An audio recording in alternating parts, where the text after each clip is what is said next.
Aujourd'hui, je tiens à remercier une amie qui regarde mes vidéos et qui m'a gentiment envoyé et offert, dans une petite enveloppe trop mignonne, un thé noir à la rose de chez Mariage Frères qui s'appelle, je crois, Aria. Je dis peut-être des bêtises. Je regarderai et je vous le mettrai en barre d'infos. Et c'est la... Oh, l'abruti. J'ai foutu du thé partout. C'est la deuxième fois que je le goûte et il est délicieux. Alors là, je vais me brûler la gueule. Effectivement, il est très bon. Alors c'est un thé noir, donc on sent bien le thé noir, mais la rose est quand même présente. Et c'est pas pour me déplaire. Du coup, chin chin, hein.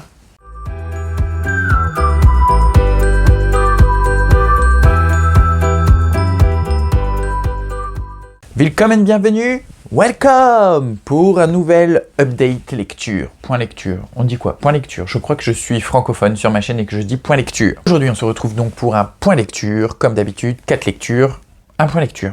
4 livres, un point lecture, voilà. Ma foi, c'est simple. C'est un peu compliqué en ce moment pour lire, j'ai plein de boulot, plein de trucs en tête, c'est pas vraiment la joie et pas vraiment le temps de lire surtout et de me poser pour être bien dans ma lecture. Mais c'est pour ça que je lis des graphiques. Donc là, j'ai reçu des mangas qu'il faut que je lise. Je vais aller rendre mes emprunts à la médiathèque, donc je vais probablement en prendre d'autres. Et c'est vrai que les graphiques, les BD, tout ça, ça me permet de lire, de me poser et de pouvoir être plus à l'aise dans ma lecture sans avoir parfois trop besoin de me concentrer. Ma foi, pour l'heure, j'ai quand même 4 bouquins à vous présenter, donc c'est pas mal. Et je vais vous les présenter tout de suite. Et avant, je rote et je reviens. En premier, j'ai donc lu L'Empire d'écume de Andrea Stewart aux éditions Big Bang. Je vous l'ai présenté dans plusieurs vidéos, je crois, donc maintenant je l'ai lu. J'ai moyennement aimé, j'ai bien aimé. Du coup, ça rentre dans le cadre du mois de la fantasy. Parce que si vous aviez oublié, parce que je n'en lis presque pas, j'ai essayé de faire une pile à lire du mois de la fantasy. J'ai lu que 2 ou 3 bouquins que j'avais prévus, 3 je crois. Mais du coup, là, j'ai lu un 4e roman de fantasy que je n'avais pas quand j'ai fait la pile à lire. Donc, il rentre dedans, c'est parfait. Donc, c'est un tome 1 d'une saga. Je sais pas combien de tomes il va y avoir, parce que je sais pas si les autres tomes sont sortis en anglais. Donc, on va suivre au moins, je crois, 5 personnages. Il y aura Lynn, qui est la fille de l'empereur, parce qu'on est dans un empire, comme je vous l'ai dit. Donc, c'est un empire insulaire avec plein de petites îles. Une grosse île principale où le palais impérial se trouve et plein de petites îles autour. Donc, il y a Lynn, qui est la fille de l'empereur. Il y a Ranami qui, elle, est une fille de gouverneur d'une des îles, qui est en couple avec Falu, qui est également dans le roman. Alors le prénom Falu m'a dérangé pendant toute ma lecture, parce que, à une lettre près, c'était une verge, donc... Bref, donc Falu et Ranami qui sont en couple. Jovis, qui lui est un contrebandier, c'est un peu un pirate qui se balade en solitaire et qui devient héros malgré lui.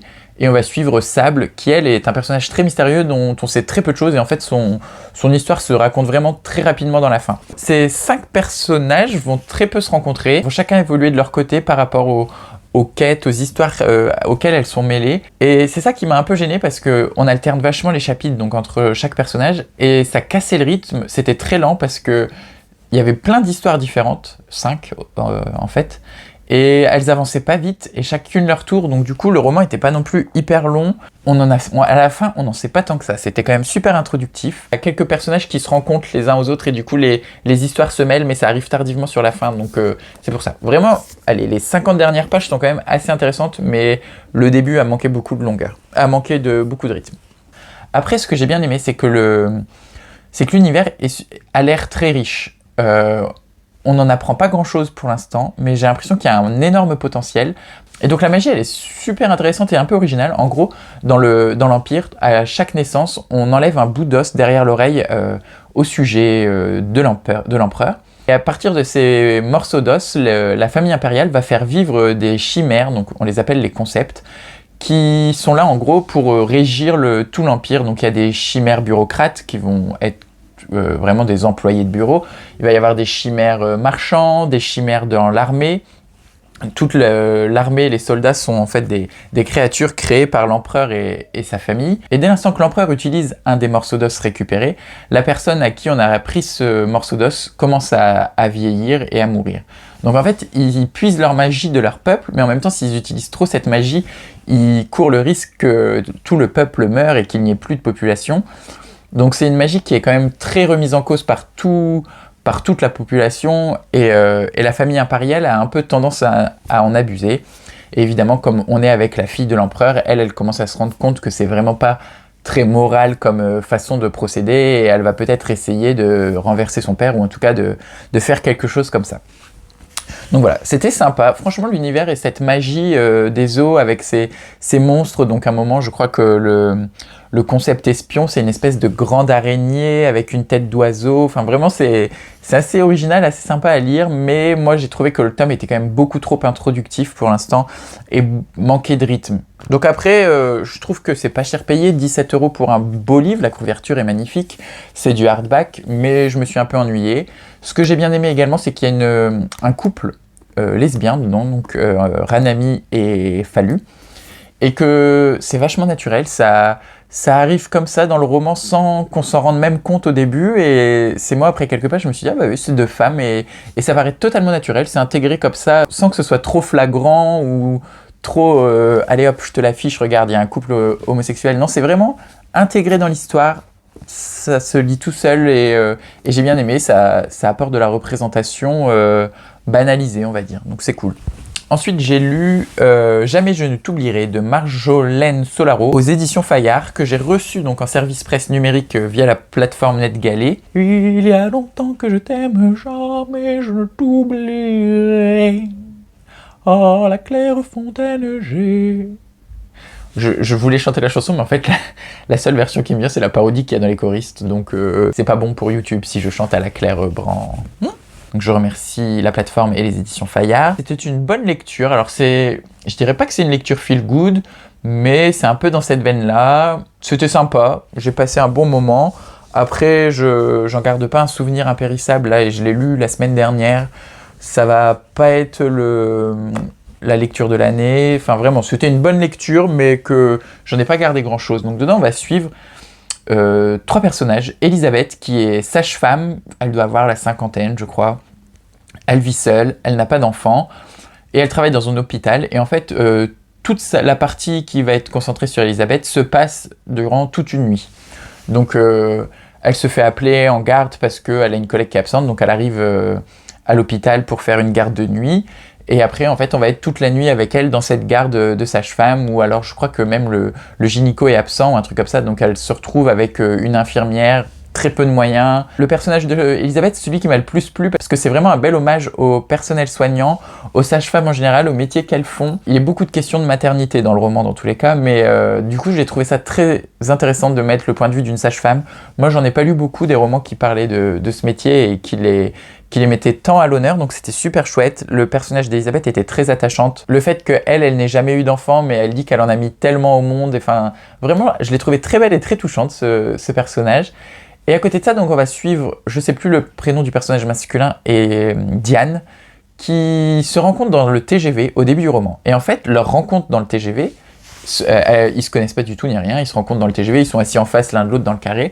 Ça va durer au moins le roman fait 300 pages et ça va durer au moins sur 100 à 150 pages sur cette rencontre. Et parfois c'est même très intérieur en fait. La rencontre elle dure très longtemps et c'est juste des regards, j'imagine qui il est parce qu'il a bougé de telle façon, parce qu'il est habillé comme ça. Et puis après on change de tête, on est dans la tête de la femme, donc elle imagine sur l'homme, et après c'est l'homme qui imagine sur la femme, puis au bout d'un moment ils en viennent à se parler, donc du coup là on a la discussion. Et cette rencontre dans le TGV a été super longue pour moi, j'ai trouvé ça pas du tout équilibré avec tout le roman. Parce qu'après, il s'est passé d'autres choses qui allaient beaucoup plus vite que cette rencontre dans le TGV. Et j'ai pas compris pourquoi s'attarder vraiment sur cette scène. Après, donc de fil en aiguille, on voit qu'il se dirige plus ou moins vers la même direction avec ce TGV. Bah, en même temps, oui, quand t'es dans le même train que quelqu'un, tu vas normalement à peu près au même endroit que lui. Je suis un peu débile d'ailleurs. Quand je dis que le roman parle beaucoup de la maternité, parce que l'homme qui est dans le TGV vient de perdre sa mère, donc il était à Paris pour l'enterrement de sa mère, et il retrouve sa femme qui, elle, est en train d'accoucher. Et Diane, elle, par contre, elle vient de se faire larguer par son mec parce que ça fait, je sais plus, plusieurs années qu'ils essayent d'avoir un enfant et qu'ils n'y arrivent pas.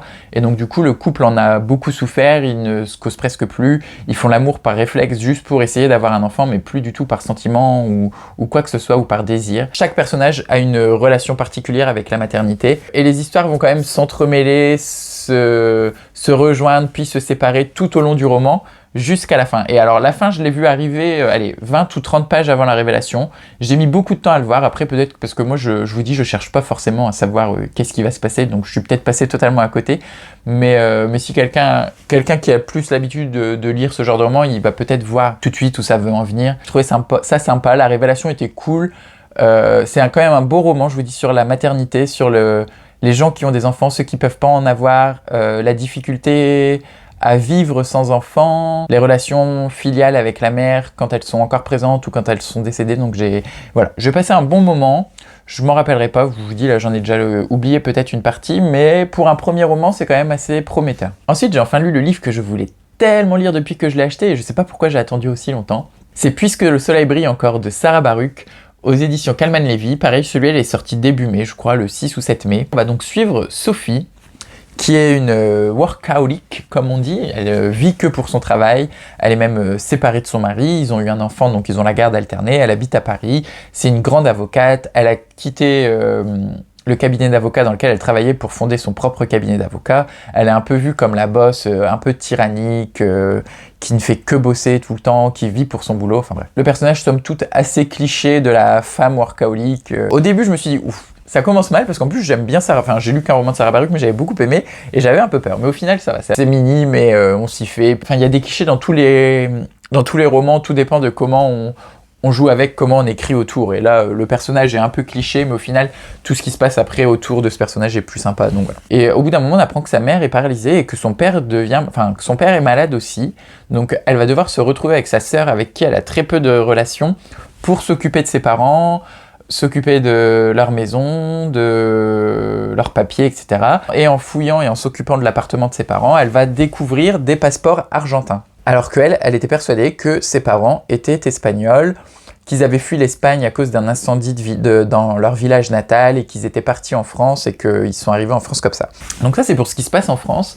Et il y a un autre point de vue de personnage qui se passe, lui, à Buenos Aires, en Argentine, où on va suivre Nahuel et Sol. Donc Nahuel c'est le fils et Sol la mère, donc je crois que c'est Soledad, le prénom complet de la mère. Et ce qu'on sait de Soledad, c'est qu'elle est terriblement dépressive, alcoolique, qu'elle a perdu sa fille il y a 10-20 ans, enfin même plus que ça, 30 ans je crois, et qu'elle ne s'en est jamais remise et qu'elle a jamais vraiment réussi à s'occuper de son fils qui est né après la naissance de sa fille, et qu'elle a toujours vu comme un peu l'enfant de trop qui n'était pas désiré mais qui est arrivé et qu'elle, en fait, elle est restée focalisée sur sa fille. Donc son fils, lui, réussit difficilement à se construire et il s'occupe quand même de sa mère, même si elle le rejette presque quotidiennement et lui, il est toujours là pour elle. Donc c'est vraiment là, pareil, un roman sur les relations filiales qui était très beau, c'est ça que j'ai beaucoup aimé, c'est les relations entre le fils et la mère qui est très compliquée, très tumultueuse, mais le fils qui est quand même assez fort et assez courageux pour s'occuper de cette mère qui n'a jamais voulu de lui et qui continue de le rejeter. Et en France, en fait,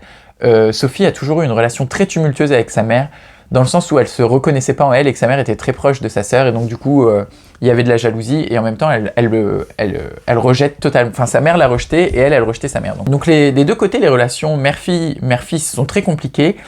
Et au fur et à mesure de l'histoire, de rentrer dans l'histoire des secrets, de secret en secret, en révélation, on va comprendre pourquoi ces relations sont compliquées, comment elles auraient pu être plus simples, mais en même temps, comment on en est arrivé là. Et ce que j'ai beaucoup aimé, encore une fois, avec Sarah Baruch, c'est qu'elle arrive à mêler la petite histoire et la grande histoire. Donc là, c'est des histoires de secrets de famille, de relations familiales, de quotidien, à la grande histoire, parce qu'en fait elle va mentionner le phénomène des disparus de l'Argentine. Donc c'est des enfants qui ont été enlevés à leurs parents pendant la dictature militaire en Argentine et qu'on a dispatchés ailleurs, qu'on a fait adopter par d'autres personnes. En fait, il y avait carrément des cliniques où les dissidents, les personnes qui étaient contre la dictature, les femmes notamment qui étaient enceintes, se faisaient interner dans ces cliniques, on attendait qu'elles accouchent de leurs enfants et on tuait la mère et on donnait l'enfant à une famille qui était pro-dictature. Un phénomène qui a existé pendant presque 10 ans en Argentine, et maintenant il y a des associations, donc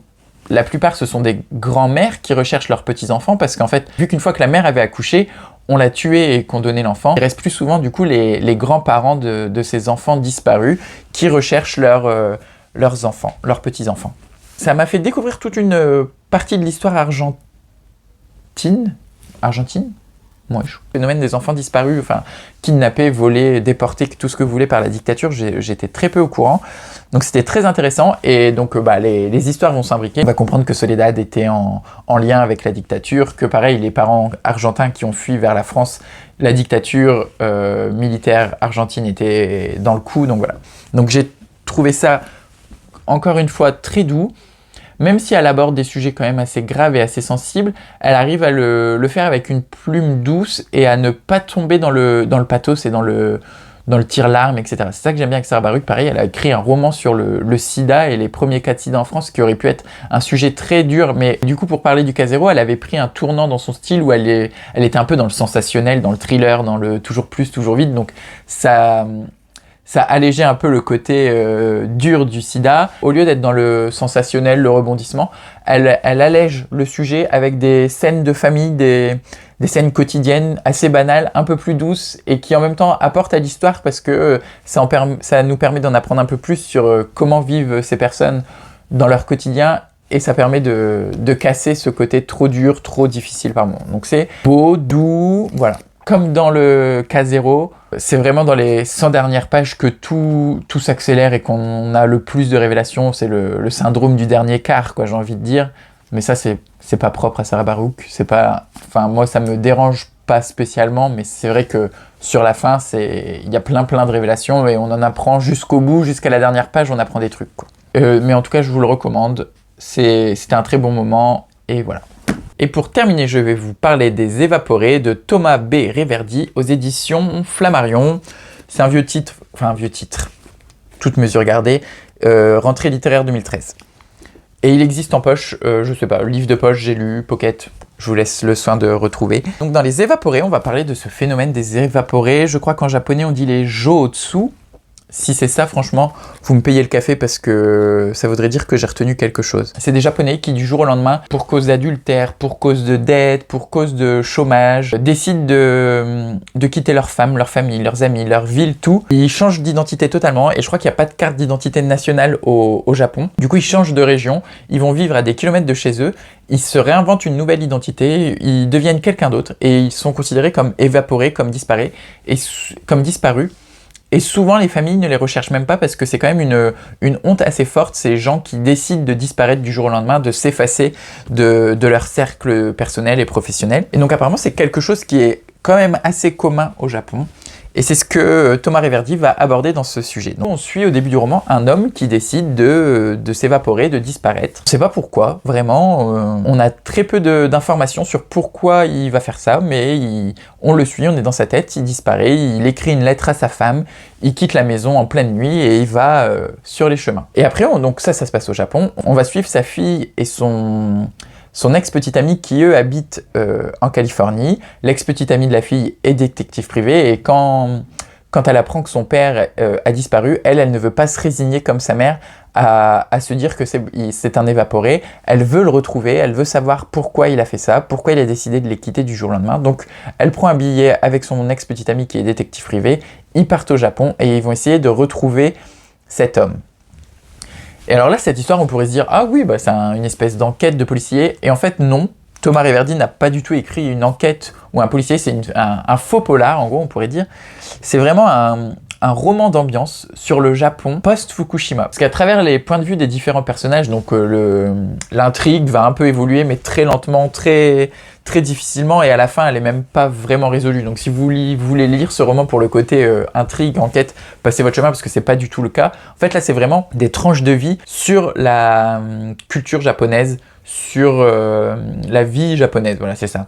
Donc on va avoir le point de vue de l'Européen, le petit ami de la fille, qui n'a jamais été au Japon. Tout ce dont il connaît, c'est vaguement à travers sa relation qu'il a eue avec la fille, mais qui n'avait même pas duré bien longtemps. Donc on va voir son point de vue à lui, européen, sur cette culture japonaise, qui était assez intéressante et assez sympa, parce qu'il est détective privé et poète en plus.